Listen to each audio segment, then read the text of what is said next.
বাংলাদেশে বর্তমানে যে একটা গভীর চক্রান্ত চলছে, গণতন্ত্রকে নস্যাৎ করে দেওয়া,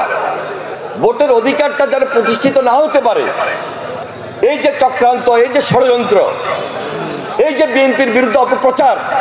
সব কিছু মিলে তার মোকাবেলা করার জন্য আমি মনে করি সবচেয়ে উত্তম জায়গা হলো,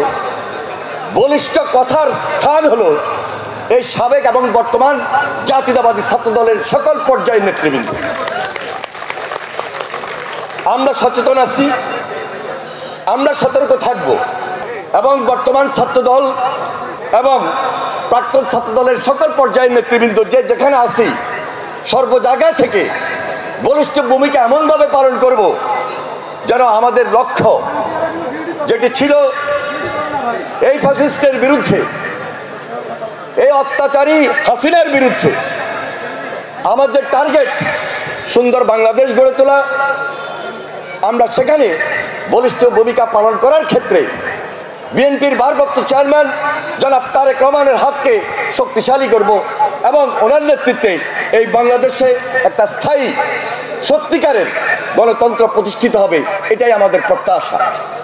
আমাদের প্রত্যাশার জায়গা থেকে আমাদের দাবি রয়েছে বর্তমান যে অন্তর্বর্তীকালীন সরকার খুব সহসায়, খুব শীঘ্রই এদেশে একটা সাধারণ নির্বাচনের ব্যবস্থা গ্রহণ করবেন, যেখানে জনগণের সরকার প্রতিষ্ঠিত হবে। আমরা যেভাবে একত্রে ছিলাম, যেভাবে দীর্ঘদিন কাজ করে সেই স্বৈরাচারী হুসেইন মোহাম্মদ এরশাদের বিরুদ্ধে, ফ্যাসিস্ট হাসিনার বিরুদ্ধে লড়াই সংগ্রাম করে একটা স্বাভাবিক পরিস্থিতির মধ্যে এসেছি, এই স্বাভাবিক পরিস্থিতিটা কোনোভাবেই যেন হুমকির মুখে না পড়ে, এই পরিস্থিতিটাকে সুন্দরভাবে ধরে রাখা, এটা আমাদের সাবেক এবং বর্তমান নেতৃবৃন্দের দায়িত্ব হয়ে দাঁড়িয়েছে। ঘোরাঘুরি করছেন সবাইকে চেয়ারে বসার জন্য, সাবেক বর্তমান করছি সকল ছাত্র নেতৃবৃন্দ।